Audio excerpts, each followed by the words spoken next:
এই যে হিজরি মাস, হিজরি সন, আরবি মাস, শেষ বছর, শেষ মাস চলতেছে 12 মাসের মধ্যে।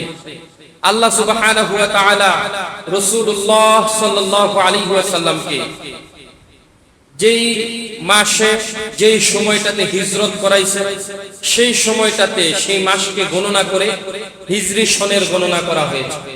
তো ইতিহাসের মধ্যে আমরা জানি রাসূল সাল্লাল্লাহু আলাইহি ওয়াসাল্লাম কেন হিজরত করেছেন। হিজরতের ইতিহাস জানে না এমন রাসূলের উম্মত খুব কম আছে, ঠিক কি না? আমরা কম বেশি সবাই হিজরতের ইতিহাস জানি, কিন্তু কেন আল্লাহ রাসূল সাল্লাল্লাহু আলাইহি ওয়াসাল্লাম হিজরত করলেন? মক্কা ছেড়ে, মাতৃভূমি ছেড়ে আল্লাহ রাসূল সাল্লাল্লাহু আলাইহি ওয়াসাল্লাম সেই মদিনায় চলে গেলেন। এই বিষয়টা আমাদের প্রত্যেকেরই জানা একান্ত কর্তব্য এবং জরুরি, ঠিক কি না? আল্লাহ রাসূলুল্লাহ সাল্লাল্লাহু আলাইহি ওয়াসাল্লাম তার মাতৃভূমি জন্ম হয়েছে মক্কায় 570 খ্রিস্টাব্দে। আল্লাহ রাসূল সাল্লাল্লাহু আলাইহি ওয়াসাল্লামের জন্ম থেকে নিয়ে দীর্ঘ 50 বছর পর্যন্ত, 53 বছর পর্যন্ত রাসূল সাল্লাল্লাহু আলাইহি ওয়াসাল্লাম মক্কার ভূমিতে ছিলেন। 10 বছর মদিনায় থেকেছেন, কিন্তু 53 বছর আল্লাহর রাসূল মক্কায় থাকা সত্ত্বেও কেন তাকে তার মক্কা থেকে বাড়িয়েছিল? জমি ছিল, সন্তানাদি ছিল, তার আত্মীয় স্বজন ছিল, তা সত্ত্বেও রাসূলুল্লাহকে সেই মক্কা থেকে মদিনায় যেতে হলো, নিজের মাতৃভূমিকে ছেড়ে যেতে হলো। আল্লাহ সুবহানাহু ওয়া তাআলা রাসূলকে সর্বপ্রথম একটা মিশন দিয়ে প্রেরণ করেছেন। কয়টা মিশন বলেন তো? একটা। এক, আল্লাহ তাআলার একত্ববাদের দাওয়াত দেওয়া। কিসের দাওয়াত দেওয়া বলেন? একত্ববাদের দাওয়াত দেওয়া। আল্লাহ তাআলার দিকে মানুষকে শিরিক থেকে মুক্ত হয়ে আল্লাহ তাআলার ইবাদত করা, যাতে করে মানুষ আল্লাহ তাআলার ইবাদত করে আল্লাহকে রব হিসেবে স্বীকৃতি দেয়। গত সপ্তাহে আপনাদেরকে বলেছিলাম ইব্রাহিম আলাইহিস সালাতু ওয়াস সালামের একটা শিক্ষা হলো শিরিক থেকে মুক্ত হয়ে কার ইবাদত করা বলেন তো? আরো জোরে বলেন, কার? আল্লাহ তাআলার ইবাদত করা। তো রাসূলুল্লাহ সাল্লাল্লাহু আলাইহি ওয়াসাল্লাম মিল্লাতে ইব্রাহিমের উপর ছিলেন কি ছিলেন না? রাসূলুল্লাহর মিশন ছিল সে একটাই, যে মানুষকে আল্লাহ তাআলার ইবাদতের দিকে আহ্বান করা। আল্লাহ তাআলা রাসূলকে সর্বপ্রথম যেই বাণী দিলেন, রাসূলের জবান দিয়ে সর্বপ্রথম আল্লাহ তাআলা মানুষদেরকে যেই কথার ঘোষণা দিতে বললেন, রাসূল মানুষদেরকে সর্বপ্রথম একটা ঘোষণা দিলেন। আল্লাহর রাসূল দায়িত্ব পাওয়ার পর, নবুয়ত পাওয়ার পর সর্বপ্রথম আল্লাহর রাসূলুল্লাহ সাল্লাল্লাহু আলাইহি ওয়াসাল্লাম একটা ঘোষণা দিয়েছেন। ঘোষণাটা হলো ইয়া আইয়ুহান নাস কুলু লা ইলাহা ইল্লাল্লাহ তুফলিহুন আও দাখালাল জান্নাহ। আল্লাহর রাসূল মানুষদেরকে একটা ঘোষণা দিয়েছেন। সমস্যা কেন হচ্ছে? দেখেন, আল্লাহ রাসূলুল্লাহ সাল্লাল্লাহু আলাইহি ওয়াসাল্লাম মানুষদেরকে একটা দাওয়াত দিয়েছেন, একটা মিশন বাস্তবায়ন করতে চেয়েছেন। আল্লাহ রাসূলুল্লাহ সাল্লাল্লাহু আলাইহি ওয়াসাল্লাম নবুয়ত পাওয়ার পর সর্বপ্রথম মানুষদেরকে বলেছেন, হে লোক সকল, সব কিছু ছেড়ে দাও, একমাত্র সিজদা করো, ইবাদত করো। কার বলেন তো? আল্লাহ তাআলার ইবাদত করো। আল্লাহর ইবাদতের দিকে ডাক দিয়েছেন। আল্লাহ তাআলা ও রাসূলকে এই মিশন দিয়েছেন। সেজন্য এই যে জিলহজ মাস, এই হজ মাসের মধ্যে হজ যেমন একটা ইবাদত, ঠিক তেমন ভাবে আল্লাহ তাআলার একত্ববাদের দাওয়াত ঘরে ঘরে পৌঁছে দেওয়া, প্রত্যেকটা মানুষকে আল্লাহ তাআলার দিকে আহ্বান করো একজন মুমিনের অন্যতম কাজ। এই জিলহজ মাসের মধ্যে আমাদেরকে এটাও শিক্ষা দেয় যে আমরা দাওয়াত দিতে হবে কার দিকে বলেন তো? প্রকৃত মুমিন এবং মুসলমান হিসেবে আপনি পরিচয় দিতে পারবেন তখন আপনার নিজের মধ্যে যখন 3টা গুণ থাকবে। কয়টা গুণ বলেন তো? আরো জোরে বলেন, কয়টা গুণ? আল্লাহ তাআলা পবিত্র কোরআনে বলেন, ওয়ামান আহসানু কাওলাম মিম্মান দাআ ইলাল্লাহ ওয়া আমিলা সালিহান ওয়া ক্বালা ইন্নানি মিনাল মুসলিমিন। আল্লাহ তাআলা পবিত্র কোরআনে স্পষ্ট বলে দিয়েছেন, নিজে নিজেকে মুসলমান হিসেবে ঘোষণা দিতে পারবে যদি তোমার মধ্যে 3টা গুণ থাকে। 1 নাম্বার হলো আমানতু বিল্লাহ, আল্লাহ তাআলার উপর ঈমান আনয়ন করা। 2 নাম্বার হলো আহসানু কাওলান, মানুষের সাথে উত্তম ভালো কথা বলা। কি কথা বলা বলেন?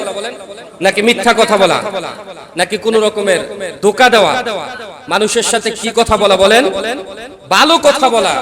আহসানু কওলা, যে কথাগুলো মানুষের উপকারে আসে, যে কথা মানুষকে কল্যাণের দিকে নিয়ে যায়, যে কথা মানুষকে সৎ পথের দিকে নিয়ে যায়। তারপর আল্লাহ তাআলা বলেন, ওয়ামান আহসানু কওলা মিম্মান দাআ ইলাল্লাহ, উত্তম কথার সাথে সাথে ডাকে কার দিকে? মানুষদেরকে বলেন আল্লাহ তাআলার দিকে মানুষকে আহ্বান করে, দাওয়াত দেয়, বলে যে আল্লাহ তাআলার ইবাদত করো। যেমন আপনি সালাত আদায় করতেছেন, আপনি আরেকজন ভাইকে বললেন, ভাই আপনিও সালাত আদায় করেন। যখন নাকি এই সালাতের জন্য মানুষকে আহ্বান করবেন, ডাক দিবেন, তখন আপনার মধ্যে দ্বিতীয় নাম্বার গুণ আসবে।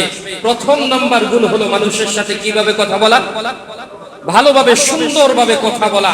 দুই নাম্বার হচ্ছে মানুষকে আল্লাহ তাআলার দিকে দাওয়াত দেওয়া। তারপরে হলো ওয়ামিলা সলিহা, মানুষকে আপনি কোন দিকে দাওয়াত দিবেন? আল্লাহ তাআলার দিকে দাওয়াত দেওয়ার পর নেক আমল করা। সুবহানাল্লাহ বলেন। এই তিন গুণ যখন তোমার মধ্যে থাকবে, ক্বালা ইন্নানি মিনাল মুসলিমিন, তখন তুমি দাঁড়াইয়া নিজের সিনাটাকে টান দিয়া তুমি ঘোষণা দিয়ে দাও যে আমি হলাম মুসলমানদের মধ্যে থেকে একজন। আল্লাহু আকবার বলে, আমি মুসলমানদের মধ্যে থেকে একজন। যদি তোমার মধ্যে এই তিন গুণ থাকে, তাহলে আমরা নিজেদেরকে কি বলে ঘোষণা দিতে পারবো? মুসলমান। নতুবা আমরা মুসলমান বলে ঘোষণা দেওয়ার কোনো অধিকার, তাহলে নিজে যদি শুধু নিজেই শুধু নেক আমল করি তাহলে হবে না। শুধু আল্লাহ তাআলার দিকে নিজেই দৌড়ালে হবে না, বরঞ্চ মানুষকেও সেই দিকে সামর্থ্য অনুযায়ী প্রত্যেক মানুষকে সৎ কাজের দিকে আহ্বান করতে হবে, কি হবে না? এই জন্য এই মাস হলো দাওয়াতি মিশনের মাস। আল্লাহ রাসূল সাল্লাল্লাহু আলাইহি ওয়াসাল্লাম এই মাসের মধ্যে মানুষদেরকে দাওয়াত দিয়েছেন বেশি। আর দাওয়াতের কারণে আল্লাহ রাসূলুল্লাহ সাল্লাল্লাহু আলাইহি ওয়াসাল্লামকে মক্কা ছেড়ে মদিনায় যেতে হয়েছে, ঠিক কি না? মক্কা থেকে কাফের মুশরিকরা এমনিতেই রাসূলুল্লাহ সাল্লাল্লাহু আলাইহি ওয়াসাল্লামকে বের করে দেয় নাই। আল্লাহর রাসূল সাল্লাল্লাহু আলাইহি ওয়াসাল্লাম প্রথম একটা ধর্ম পাইলেন, ধ্যানমগ্ন থাকলেন আল্লাহ তাআলার ইবাদতের মধ্যে। তারপর সেই ধ্যানমগ্ন থেকে আল্লাহ তাআলার ইবাদত করতে লাগলেন। এক সময় আল্লাহ তাআলা নবুয়ত দান করলেন আর বললেন, রাসূল আজ থেকে আপনি দ্বীনের প্রচার প্রসার শুরু করেন। আল্লাহ রাসূল সাল্লাল্লাহু আলাইহি ওয়াসাল্লাম কাকে দাওয়াত দিবেন? সর্বপ্রথম নিজের ঘনিষ্ঠ বন্ধু সাইয়্যিদুনা হযরত আবু বকর সিদ্দিক রাদিয়াল্লাহু তাআলা আনহুকে ইসলামের দাওয়াত দিলেন। তিনি প্রথম দাওয়াতে ইসলাম কবুল করে নিলেন। সুবহানাল্লাহ। এইভাবে আল্লাহর রাসূল ঘরের বাহিরের যত মুমিনরা আছে, ইসলামের প্রতি যারা আকর্ষণ আছে, সকলকে রাসূলও বললেন, আমি যেমন তোমাদেরকে ইসলামের দাওয়াত দিয়েছি, তোমরাও তোমাদের আত্মীয় স্বজনদেরকে, বন্ধু বান্ধবদেরকে ইসলামের দাওয়াত দাও। আল্লাহ তাআলার দিকে, একত্ববাদের দিকে তোমরা আহ্বান করো। আল্লাহর রাসূলুল্লাহ এই মিশনকে বাস্তবায়ন করার জন্য মক্কার অলিতে গলিতে, প্রত্যেকটা কাফের মুশরিকের বাড়িতে বাড়িতে, দরজায় দরজায় আল্লাহর রাসূল গিয়ে দাঁড়িয়েছেন এবং এক আল্লাহ তাআলা দাওয়াত দিয়েছেন, মানুষদেরকে আহ্বান করেছেন, ইয়া আইয়ুহান নাস কুলু লা ইলাহা ইল্লাল্লাহ দাখালাল জান্নাহ। মানুষ, তোমরা যদি শিরকি বাদ দিয়ে বলতে পারো আল্লাহ ছাড়া কোনো ইবাদত করার উপযুক্ত আর কোনো মাবুদ নাই, আমি রাসূল সাক্ষী দিচ্ছি তোমাদেরকে আল্লাহ তাআলা জান্নাতে প্রবেশ করাবেন। তোমাদেরকে আল্লাহ তাআলা জান্নাতে প্রবেশ করাবেন। আল্লাহ রাসূলুল্লাহ সাল্লাল্লাহু আলাইহি ওয়াসাল্লামের এই মিশনকে মক্কাবাসী মেনে নিতে রাজি না। মক্কার মধ্যে তিন ধরনের লোক তৈরি হয়ে গেল। কয় ধরনের বলেন? একটা হলো রাসূলের পক্ষে মুমিন, খাঁটি মুমিন, আরেকটা হলো মুনাফিক, আরেকটা হলো কাট্টা কাফের বা মুশরিক। তো রাসূলুল্লাহ সাল্লাল্লাহু আলাইহি ওয়াসাল্লামের পক্ষে যারা, তারা রাসূলকে মেনে নিয়েছেন, আল্লাহকে মেনে নিয়েছেন। আর যারা মুনাফিক, তারা দুপক্ষেই কথা বলে। তারা রাসূলুল্লাহর সামনে আসলে বলে যে আমরা আল্লাহর উপর ঈমান আনয়ন করেছি, আবার যখন কাফেরদের সামনে যায়, ওয়া ইযা লাকুল্লাযিনা আমানু ক্বালু আমান্না ওয়া ইযা খালাউ ইলা শায়াতিনহিম ক্বালু ইন্না মাআকুম ইন্নামা নাহনু মুস্তাহজিউন। যখন তারা ঈমানদারদের সাথে সাক্ষাৎ হতো, তখন বলতো যে আমরা ঈমান আনয়ন করেছি। আবার যখন নাকি খালাউ ইলা শায়াতিনহিম, সেই দুষ্ট কাফের মুশরিকদের সাথে তারা একাকিত্ব বসতো এবং কি সাক্ষাৎ করত, তখন তারা মুশরিকদেরকে বলতো আমরা তো তাদের সাথে মাত্র ঠাট্টা বিদ্রুপ করি, আমরা ঈমান আনয়ন করি নাই। নাউযুবিল্লাহ। আল্লাহ তাআলা এই দলের ব্যাপারে বলেছেন, ইন্নাল মুনাফিকিনা ফিদ দারকিল আসফালি মিনান নার, ইমানদার হলো ইন্নাল্লাযীনা আমানু ওয়া আমিলুস সলিহাত কানাত লাহুম জান্নাতুল ফিরদাউস, যারা ঈমান আনয়ন করেছে এবং সৎ আমল করেছে আল্লাহ তাআলা বলেন আমি ওয়াদা দিচ্ছি তাদেরকে জান্নাতুল ফিরদাউস দিয়ে দিব। সুবহানাল্লাহ বলেন। আর যারা মুনাফিক তাদের অবস্থাটা কেমন হবে আল্লাহ তাআলা নিজেই বলেন, রাসূল আপনি বলার কোনো প্রয়োজন নাই, আমি নিজেই বলছি ইন্নাল মুনাফিকিনা ফিদ দারকিল আসফালি মিনান নার। যারা মুনাফিক হবে তাদের স্থানটা হবে জাহান্নামে নয়, বরং জাহান্নামের একেবারে নিচের মধ্যে। নাউজুবিল্লাহ। বা জাহান্নামের নিচের কথা কেন আল্লাহ তাআলা বললেন? বা জাহান্নামের উপরের তলার মধ্যে যে জাহান্নামীরা থাকবে তাদেরকে জ্বালানো হবে, পুরানো হবে, তাদের রক্ত মাংসগুলো পচে গলে যে পুঁজগুলো নিচের মধ্যে পড়তে থাকবে সেইগুলো মুনাফিকদের আবাসস্থল হবে। নাউজুবিল্লাহ। তাহলে 2 নম্বর দল হলো মুনাফিক, 3 নম্বর দল হলো কাফের। 3 নম্বর দল কি? কাফের। যারা আল্লাহ রাসূলুল্লাহ সাল্লাল্লাহু আলাইহি সাল্লামকে সরাসরি দাওয়াতের কাজে বাধা দিয়েছেন, নামাজের ক্ষেত্রে বাধা দিয়েছেন, রোজার ক্ষেত্রে বাধা দিয়েছেন, বিভিন্ন ইবাদতের ক্ষেত্রে বাধা দিয়েছেন। এমনকি আল্লাহ রাসূলুল্লাহ সাল্লাল্লাহু আলাইহি ওয়াসাল্লাম দীর্ঘদিন যাবত পর্যন্ত প্রকাশ্যে সালাত পর্যন্ত আদায় করতে পারে নাই। আল্লাহর রাসূল মক্কার অলিতে গলিতে যখন দাওয়াত দিলেন, মক্কাবাসীরা মানল না। আল্লাহ তাআলার কাছে রাসূল বারবার হাত তুলে মুনাজাত করেন আর বলেন, রব্বে কারীম আমি এইভাবে যে দাওয়াত দিচ্ছি আমার উম্মত অর্থাৎ আপনার বান্দারা কেউ দাওয়াত কবুল করতে রাজি না। আল্লাহ তাআলা বললেন, ওয়া আনজির আশীরাতাকাল আকরাবিন। রাসূল দাওয়াত আগে দেন নিজের নিকটবর্তী লোক যারা আছে, যারা আপনাকে ভালোবাসে, যারা আপনার কাছের লোক আছে, পরিবারের লোক আছে, তাদেরকে আপনি আগে দাওয়াত দেন। আল্লাহ রাসূল খাদিজা রাদিয়াল্লাহু তাআলা আনহাকে মুসলমান বানাইলেন, আল্লাহ রাসূল হযরতে আবু বকরকে মুসলমান বানালেন, আলীকে মুসলমান বানালেন। এইভাবে পরিবারের প্রত্যেকটা সদস্যকে ইসলামের দাওয়াত দেওয়ার পর, মুসলমান বানানোর পর আল্লাহ রাসূলুল্লাহ সাল্লাল্লাহু আলাইহি ওয়াসাল্লাম এখন যারা চাচা আছেন, যারা ভাতিজা আছেন, যারা চাচাতো ভাই আছেন, যারা ফুফু আছেন, ফুফা আছেন, তাদের কাছে দাওয়াতের এই মিশন নিয়ে উপস্থিত হলেন। আবু জাহাল নাম শুনছেন নি আপনারা? আবু জাহাল আল্লাহর রাসূলের কি হয় বলেন তো? চাচা। তার নাম হলো ইসলামের প্রাথমিক যুগে অর্থাৎ ইসলামকে অস্বীকার পূর্ব পর্যন্ত আবু জাহালের নাম ছিল আবুল হাকাম। নাম কি বলেন? অর্থাৎ জ্ঞানীদের বাবা। কাদের বাবা? শুধু জ্ঞানী না, বরং জ্ঞানীদের বাবা, শুধু পণ্ডিত না, পণ্ডিতদের বাবা। আবু জাহাল আল্লাহ রাসূলের চাচা ছিলেন। তারপর আবু লাহাব আল্লাহ রাসূলের চাচা ছিল। ঠিক এইভাবে উতবা, শাইবা তারা আল্লাহ রাসূল সাল্লাল্লাহু আলাইহি ওয়াসাল্লামের নিকটস্থ আত্মীয় স্বজন ছিলেন। এজন্য আল্লাহ রাসূল তাদেরকে দাওয়াত দিলেন। চিন্তা করলেন প্রত্যেকের বাড়ি বাড়ি গিয়ে দাওয়াত দিবেন। তাই আল্লাহ রাসূলুল্লাহ সাল্লাল্লাহু আলাইহি ওয়াসাল্লাম বাড়িতে দাওয়াত না দিয়ে একটা পরিকল্পনা তৈরি করলেন যে সকলকে এক জায়গায় একত্রিত করে আমি সবাইকে দাওয়াত দিব। তাই আল্লাহ রাসূলুল্লাহ সাল্লাল্লাহু আলাইহি ওয়াসাল্লাম একটা পাহাড়ের মধ্যে গেলেন, সেখানে গিয়ে সব মুশরিকদেরকে, কাফেরদেরকে দাওয়াত দিলেন, ডাকলেন, সবাই আসলো। কারণ আল্লাহ রাসূলুল্লাহ এমন একজন ব্যক্তি ছিলেন যাকে ইসলামের পূর্ব থেকে নিয়ে, তার বুঝ হওয়া থেকে নিয়ে রাসূলুল্লাহকে মক্কার সব মানুষ আল আমিন নামে চিনত। সুবহানাল্লাহ বলেন। আল আমিন মানে শুধু সত্যবাদী না, একেবারে নিশ্চিত সত্যবাদী বা বিশ্বাসী। সুবহানাল্লাহ বলেন। বিশ্বাসী একজন ব্যক্তি ছিল। সুতরাং মুহাম্মদ যেহেতু ডাক দিয়েছে, মনে হয় আমাদেরকে এমন কোন সংবাদ দিবে যেই সংবাদ আমাদের জন্য কল্যাণকর হবে। রাসূলুল্লাহ পাহাড়ের মধ্যে তাদেরকে ডাক দিলেন, তারা সবাই পাহাড়ের সামনে আসলো। রাসূল পাহাড়ের চূড়ার মধ্যে উঠলেন, সকল কাফের মুশরিকদেরকে বললেন যে আমি যদি তোমাদেরকে বলি পাহাড়ের পিছনে একটা শত্রু বাহিনী আছে যারা তোমাদেরকে ধ্বংস করার জন্য, যারা তোমাদের উপর আক্রমণ করার জন্য প্রস্তুতি নিচ্ছে, তোমাদেরকে ধ্বংস করে দেওয়ার জন্য, তোমরা কি বিশ্বাস করবা? সব কাফের বলল, মুশরিক বলল, আমরা এই কথা এক বাক্যে বিশ্বাস করব, কারণ তুমি জীবনেও একদিন মিথ্যা কথা বলো নাই। সুবহানাল্লাহ। আল্লাহর রাসূল বললেন, আমার সম্প্রদায়ের লোকেরা, আমার চাচারা, আমার আত্মীয় স্বজন এবং ভাইয়েরা, তোমরা সকলে শুনে রাখো, আল্লাহ তাআলা আমাকে এমন একটা মিশন দিয়েছেন, আমাকে এমন এক রবের পরিচয় আমাকে আমার আল্লাহ দিয়েছেন, যেই রবের দাওয়াত দেওয়ার জন্য আমাকে রাসূল এবং নবী হিসেবে প্রেরণ করা হয়েছে। সুতরাং পাহাড়ের পিছনে শত্রু নয়, আল্লাহ তাআলার পক্ষ থেকে আযাব তোমাদের জন্য অপেক্ষা করতেছে।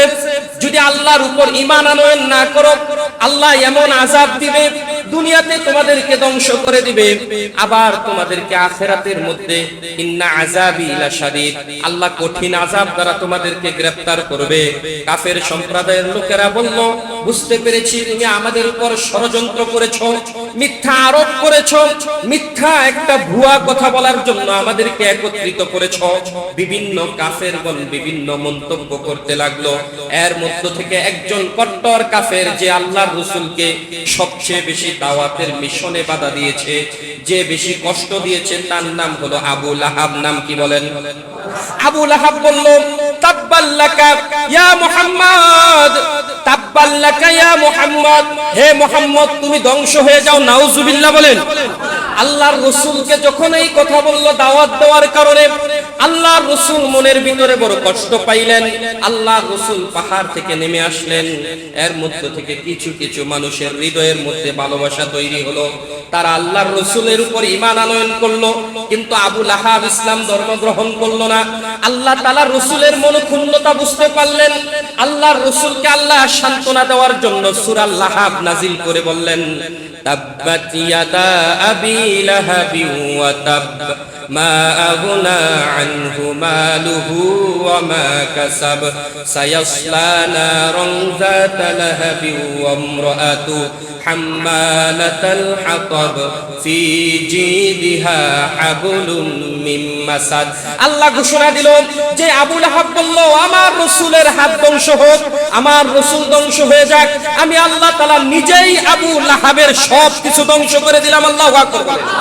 শুধু আবু লাহাবের দুই হাত ধ্বংস করে ক্ষান্ত হলাম না, বরং দুই হাতে যত সম্পদ উপার্জন করেছে সব ধ্বংস করে দিলাম। আমি আল্লাহ ঘোষণা দিলাম, তার সন্তানেরা তার কোনো কাজে আসবে না, তার স্ত্রী তার কোনো কাজে আসবে না, তার অর্থ উপার্জন কোনো কিছু কাজে আসবে না। আর তার সাথে যে তার স্ত্রী রয়েছে উম্মে জামিলা, নাম কি বলেন? আরো জোরে বলেন, নাম কি? তাহলে আবু লাহাবের স্ত্রীর নাম কি? উম্মে জামিলা। সে উম্মে জামিলাকে সহ আল্লাহ তাআলা বললেন, হাম্মালাতাল হাতাব ফি জিদিহা হাবলুম মিন মাসাদ, কাঠ বহনকারী সেই নারী, তার গলার মধ্যে আমি আল্লাহ তাআলা রশি পেঁচিয়ে তারপর হাসরের ময়দানের মধ্যে উঠাবো। আল্লাহু আকবার বলেন। আল্লাহ তাআলা বলেন, এটার মধ্যে একটাই কারণ, সে রাসূলের দাওয়াতি মিশনের মধ্যে বাধা দিয়েছে। কিসে বাধা দিয়েছে? দাওয়াতি মিশনে বাধা দিয়েছে। আমি আল্লাহর দিকে আহ্বান করেছে, সে মানতে রাজি নাই। বা আবু লাহাব কিরকম বাধা দিয়েছে? আল্লাহর রাসূল পথ দিয়ে হেঁটে যাচ্ছেন, আল্লাহর রাসূলের মাথার মধ্যে আঘাত করে মাথাটাকে আবু লাহাব ফাটিয়ে দিয়েছে। নাউজুবিল্লাহ বলেন। আল্লাহর রাসূল বাইতুল্লাহর প্রান্তরে দাঁড়িয়ে দাঁড়িয়ে নামাজ পড়ছেন, সিজদা করছেন, সিজদারত অবস্থায় আল্লাহর রাসূল আছেন। ঠিক এমন সময় আবু লাহাব তার বাড়ি থেকে পচা ওটের নাড়ি ভুঁড়িগুলো নিয়ে আল্লাহর রাসূলের মাথার মধ্যে ওটের নাড়ি ভুঁড়িগুলো দিয়ে দিয়েছেন। নাউজুবিল্লাহ। আল্লাহর রাসূলের মাথার মধ্যে ওটের নাড়ি ভুঁড়ি দিয়েছেন। হযরত ফাতেমাতুজ জাহরা রাদিয়াল্লাহু তাআলা আনহা, আল্লাহর রাসূলের কন্যা, কলিজার টুকরা, দূর থেকে দেখতে পেলেন যে বাবার মাথার মধ্যে যিনি সিজদা দিয়েছেন ওটের নাড়ি ভুঁড়িগুলো ঢেলে দেওয়া হয়েছে। নাউজুবিল্লাহ। আল্লাহর রাসূল সালাত করতেছেন, কিন্তু আবু লাহাবের হৃদয়ের মধ্যে কোনো ভালোবাসা নাই, কোনো দয়া হলো না, মায়া হলো না। এমন ভাবে ওটের নারী গুলিগুলো দিয়েছে, আল্লাহর রাসূল উঠতে পারলেন না, শ্বাস বন্ধ হয়ে যাওয়ার উপক্রম। হাদিসের কিতাবের মধ্যে এসেছে, আল্লাহর রাসূলুল্লাহ সাল্লাল্লাহু আলাইহি ওয়াসাল্লামকে যখন ওটের নারী গুলির ভিতর থেকে বের করা হলো, চোখ দুইটা বড় বড় হয়ে গিয়েছে, চোখ দুইটা লাল হয়ে গিয়েছে। অবস্থা এমন হয়েছে, একজন মানুষকে শ্বাসরুদ্ধ করলে যেমন হয় অবস্থা, আল্লাহর রাসূলের চেহারাটা ঠিক তেমন হয়ে গিয়েছে। রাসূল যদি কখনো রাগ হইতেন, চেহারাটা লাল বর্ণ হয়ে যেত, কপালের মাঝখানে একটা রগ এইভাবে মোটা হয়ে ফুলে যেত। আল্লাহর রাসূলের কপালের মাঝখানের রগটা ফুলে গেল, আল্লাহর রাসূলের চেহারাটা লাল বর্ণ হয়ে গেল। ফাতেমাতুজ জাহরা দৌড়ে এসে রাসূলের মাথার উপর থেকে ওটের নারী বুড়িগুলো সরিয়ে দিল। আল্লাহর রাসূল দাঁড়ালেন আর বললেন, ফাতেমা শান্ত হয়ে যাও, আল্লাহ তাআলা আবু লাহাবের বিচার করে দিবেন। আল্লাহ তাআলাই যথেষ্ট আবু লাহাবের বিচার করার জন্য। এজন্য আল্লাহ তাআলা রাসূলকে দাওয়াতি মিশন দিয়েছেন। এই মাসটা হলো মানুষকে দাওয়াত দেওয়ার মাস। কি দেওয়ার মাস বলেন? মানুষকে বেশি বেশি সালাতের দিকে, দ্বীনের দিকে, আল্লাহ তাআলার দিকে দাওয়াত দেওয়ার মাস। এই মাসের মধ্যে আল্লাহর রাসূল দাওয়াতি মিশনকে বেশি বাড়িয়ে দিয়েছেন। আর দাওয়াতি মিশনের কারণে কাফের মুশরিকরা রাসূলুল্লাহ সাল্লাল্লাহু আলাইহি ওয়াসাল্লামকে মক্কা থেকে বের করে মদিনায় যেতে বাধ্য করেছেন। আল্লাহ রাসূলুল্লাহ সাল্লাল্লাহু আলাইহি ওয়াসাল্লাম যখন দাওয়াত দিচ্ছেন এইভাবে মক্কার অলিতে গলিতে, সেই সময়টাতে রাসূলুল্লাহ নামাজে যাইতেন, মক্কায় যাইতেন, যেই রাস্তা দিয়ে বাইতুল্লাহ যাইতেন, ওই বাইতুল্লাহ যাওয়ার পথের মধ্যে যেই নারীটা বাধা হয়ে দাঁড়াতো তার নাম ছিল উম্মে জামিল। নাম কি বলেন? তার নাম হচ্ছে উম্মে জামিল। উম্মে জামিল আবু লাহাবের কি হয় বলেন তো? স্ত্রী। সে আল্লাহর রাসূল যেই দিক দিয়ে যেত সেই দিকের রাস্তার মধ্যে পচা নোংরা ডাস্টবিনের মতো ময়লাগুলো ফেলে রাখতো, কাটা দিয়ে রাখতো, খেজুরের কাটা, বিভিন্ন রকমের যন্ত্রণা আল্লাহ রাসূলুল্লাহ সাল্লাল্লাহু আলাইহি সাল্লামকে দিত। আর তার গলার মধ্যে তাফসীরের এক কিতাবের মধ্যে আছে যে হাদিসে আল্লাহ তাআলা যে কোরআনে বলেছেন ফি জিদিহা হাবলুম মিন মাসাদ, যে তার গলার মধ্যে মোটা একটা রশি পেঁচানো থাকবে, তার গলার মধ্যে স্বর্ণের একটা মোটা হার ছিল। সে এই হারটাকে নিয়ে মানুষের সামনে প্রকাশ করে করে বলতো, এই হারটাকে আমি একদিন বিক্রি করব, বিক্রি করে আমি একটা সৈন্য দল তৈরি করব, আর সেই সৈন্য দল দিয়ে আমি টাকা দিয়ে, অর্থ দিয়ে মুহাম্মদকে হত্যা করব। নাউজুবিল্লাহ বলেন। এজন্য আল্লাহ তাআলা বললেন ফি জিদিহা হাবলুম মিন মাসাদ, যেই হার দেখিয়ে মানুষকে বলেন যে এই হার বিক্রি করে আমার রাসূলকে হত্যা করবেন, আমি আল্লাহ তাআলা তাকে হাসরের ময়দানে গলার মধ্যে মোটা একটা রশি দিয়ে আমি তাকে উঠাবো। নাউজুবিল্লাহ বলেন। তো আল্লাহ তাআলা ওই উম্মে জামিলের ব্যাপারেও আল্লাহ তাআলা ঘোষণা দিলেন সেও ধ্বংস হয়ে যাবে। একমাত্র কারণ হলো দাওয়াতি মিশনের মধ্যে বাধা দেওয়ার কারণে। আল্লাহর রাসূলুল্লাহ সাল্লাল্লাহু আলাইহি ওয়াসাল্লাম দেখলেন মক্কার মধ্যে আর ইসলামী দাওয়াত প্রচার প্রসার করা সম্ভব হচ্ছে না। মক্কার কুরাইশ মুশরিকরা রাসূলকে চতুর্দিক দিয়ে যন্ত্রণা দিচ্ছে, মুসলমানদেরকে যন্ত্রণা দিচ্ছে। এমন সময়টাতে আল্লাহর রাসূল দাওয়াত নিয়ে চলে গেলেন তায়েফের ময়দানে। কোথায়? তায়েফবাসীর মধ্যে। সেখানে বনু সাকিফ গোত্রের লোকেরা বসবাস করত। তায়েফকে তাফসীরের কিতাবের মধ্যে বলে তায়েফের ভূমিটা এত পবিত্র, তায়েফের ভূমিটা এত সৌভাগ্যশীল, আল্লাহ তাআলা তায়েফের ভূমির নাম রেখেছে তায়েফ। নাম কি বলেন? এটা কোনো মানুষ রাখে নাই, আল্লাহ তাআলার পক্ষ থেকে ফেরেশতার মাধ্যমে নাম রাখা হয়েছে। তায়েফ শব্দের অর্থ হলো প্রদক্ষিণকারী। যখন নাকি দুনিয়ার জমিনের মধ্যে তায়েফকে আল্লাহ তাআলা নির্ধারণ করেছেন, তায়েফের জমি আল্লাহ তাআলার কাছে বলেছেন, আল্লাহ আমি আপনার কাছে একটা মাত্র দাবি, বাইতুল্লাহটাকে আমার মধ্যে জিয়ারত যেন করতে পারি। বাইতুল্লাহটাকে আল্লাহ তাআলা তায়েফের মাটিটাকে উঠালেন, সেই মাটিটাকে উঠাইয়া ফেরেশতার মাধ্যমে বাইতুল্লাহকে 7টা চক্কর দিয়ে সেই মাটি আবার তায়েফের মধ্যে নিয়ে রাখলেন। এই জন্য তায়েফের ভূমির নাম হয়েছে তায়েফ। নাম কি বলেন? অর্থাৎ বাইতুল্লাহকে প্রদক্ষিণ করেছে। এই পবিত্র ভূমির মধ্যে যাওয়ার পরে আল্লাহর রাসূল বনি সাকিফ গোত্রের লোকদেরকে দাওয়াত দিলেন। নেতা ছিল 3 জন। কয়জন বলেন? বনি সাকিফ গোত্রের নেতা ছিল 3 জন। 3 জন ব্যক্তিকে আল্লাহর রাসূল দাওয়াত দিলেন। কেউ দাওয়াত মানল না, সকলে আল্লাহর রাসূলকে তিরস্কার করে দিল। একজন বলল, তোমার মতো এমন এতিম সন্তানকে আল্লাহ পাইল নবী বানানোর জন্য, আর কাউরে বুঝে আল্লাহ পাইল না। আরেকজন বলল, গরিবকে কেন আল্লাহ নবী বানায়? এজন্য আমি চাই না যে গরিব একজন নবীর অনুসারী হব। নাউজুবিল্লাহ বলেন। আবার একজন বলল, এরকম একজন জীর্ণ শীর্ণ জামা বিশিষ্ট ব্যক্তিকে কেন নবী বানায়? অথচ আল্লাহ তাআলা নিজেই বললেন, আমি যাকে চাই তাকেই রাসূল বানাই। সুবহানাল্লাহ বলেন। রাসূল নির্বাচন করেন কাকে? আল্লাহ যাকে পছন্দ করেন। এই জন্য দেখবেন যাকে তাকে ইচ্ছা করলে আপনি আলেম বানাতে পারবেন না। আল্লাহ যারে পছন্দ করে সেই আলেম এবং ইমাম হয়। ঠিক কিনা বলেন? এই জন্য যে কোনো ব্যক্তি ইমাম হতে পারে না। দেখবেন একজন গরিবের সন্তান আল্লাহ তাআলা তারে আলেম বানায় দিয়েছে। জীর্ণ শীর্ণ জামা পরিহিত, এক বেলা খায় তো 2 বেলা খায় না, আল্লাহ তাআলা তাকে কোরআনে হাফেজ বানায় দিয়েছে। ঠিক কিনা বলেন? কোরআনে হাফেজ হওয়া, আলেম হওয়া, নবী হওয়া অর্থের সাথে কোনো সম্পর্ক, আরো জোরে বলেন, অর্থের সাথে কোনো সম্পর্ক। আল্লাহ তাআলা বললেন, রাসূল আমি আপনারে পাঠাইলাম সুতরাং আপনি দাওয়াত দিতে থাকেন। এতিম একজন সন্তান, তারা মানে না, এতিমরে নবী মানে না। একজন গরিব জীর্ণ শীর্ণ জামা, তারা মানতে চায় না। কিন্তু যারা রাসূলকে চিনেছেন তাদের ভাগ্য খুলে দিয়েছেন কে? আল্লাহ তাআলা। তাদের ভাগ্য শুধু খুলেই দেয় নাই, আল্লাহ তাআলা তাদের সম্মানের স্তর এমন ভাবে রেখেছেন। প্রত্যেক সাহাবীর ব্যাপারে আল্লাহ তাআলা ঘোষণা দিলেন, রাদিয়াল্লাহু আনহুম ওয়া রাদু আনহু। আমি আল্লাহ সাহাবীদের উপর সন্তুষ্ট হয়েছি, তারাও আমি আল্লাহ তাআলার উপর সন্তুষ্ট হয়ে গিয়েছে। আল্লাহর রাসূল তায়েফের মধ্যে দাওয়াতের ঘোষণা দিলেন। কোন তায়েফবাসী রাসূলের দাওয়াত মানে না। গোত্র নেতারা যখন ফিরিয়ে দিল, আল্লাহ রাসূলুল্লাহ তখন প্রত্যেক ঘরে ঘরে বাড়ি বাড়ি গেলেন। প্রত্যেক বাড়ি থেকে আল্লাহর রাসূলকে ফিরিয়ে দেওয়া হলো। আল্লাহর রাসূলকে ফিরিয়ে দিয়ে তারা ক্ষান্ত হয় নাই। আল্লাহর রাসূল যখন যায়েদ ইবনে হারিসা আল্লাহর রাসূলের গোলাম ছিল, তাকে সাথে করে তায়েফে নিয়ে গিয়েছিলেন। আল্লাহর রাসূল তায়েফ থেকে আসতেছেন, ঠিক এমন সময় তায়েফের নেতাগুলো বলল, এই লোকটা একটা পাগল ব্যক্তি হয়ে গেছে, নাউজুবিল্লাহ বলেন। সুতরাং তাকে আস্ত যেতে দেওয়া হবে না। তারা যদি মক্কার মধ্যে যায় এই লোকটা, তাহলে মক্কায় ফিতনা সৃষ্টি করবে।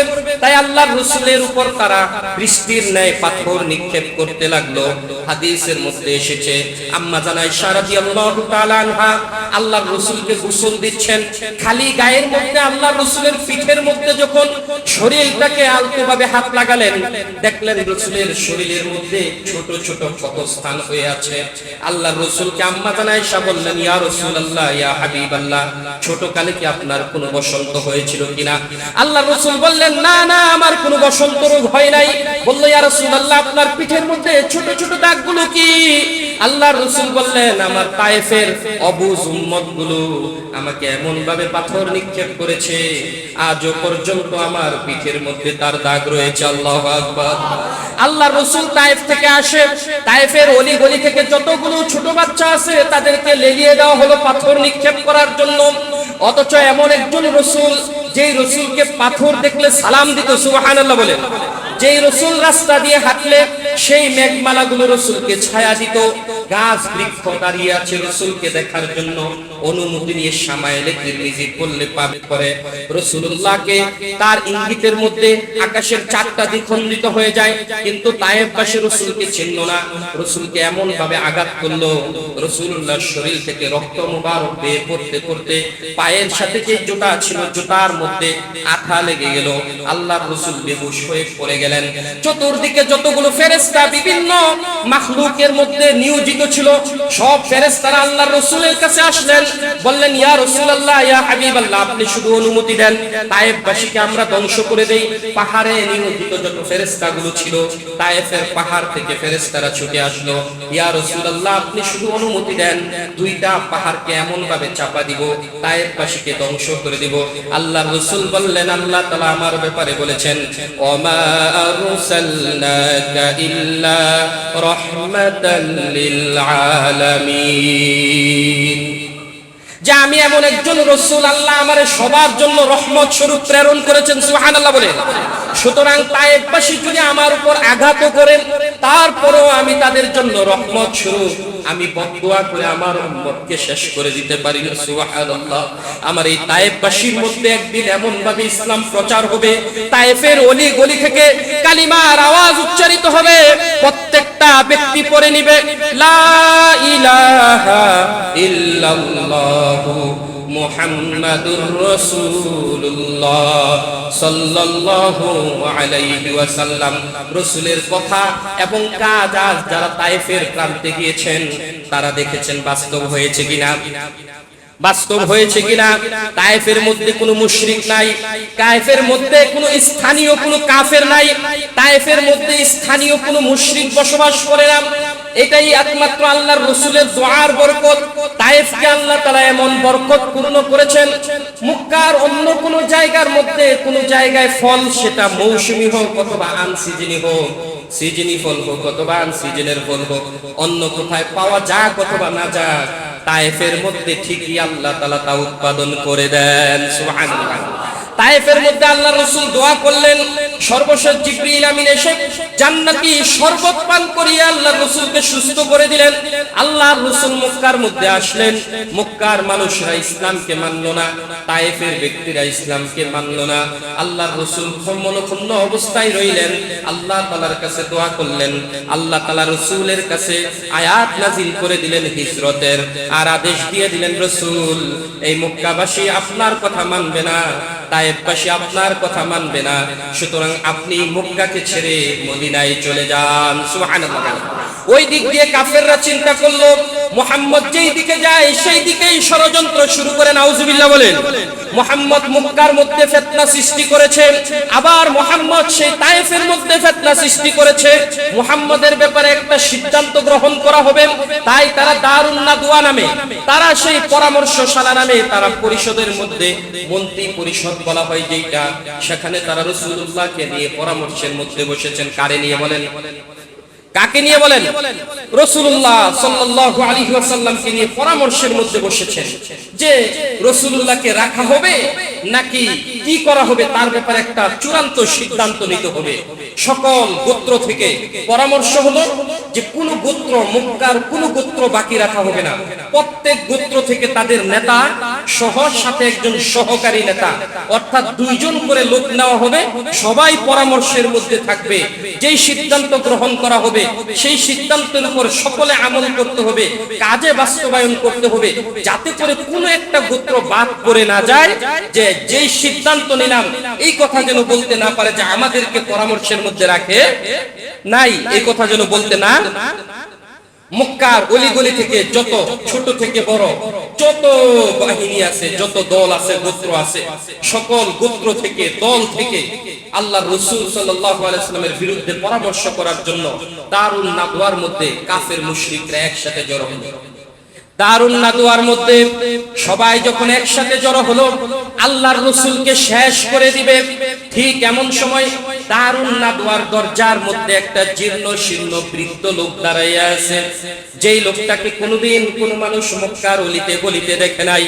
এর মধ্য থেকে আবু লাহাব তাকে প্রশ্ন করলো, ও বৃদ্ধ তুমি কোথা থেকে এসেছো?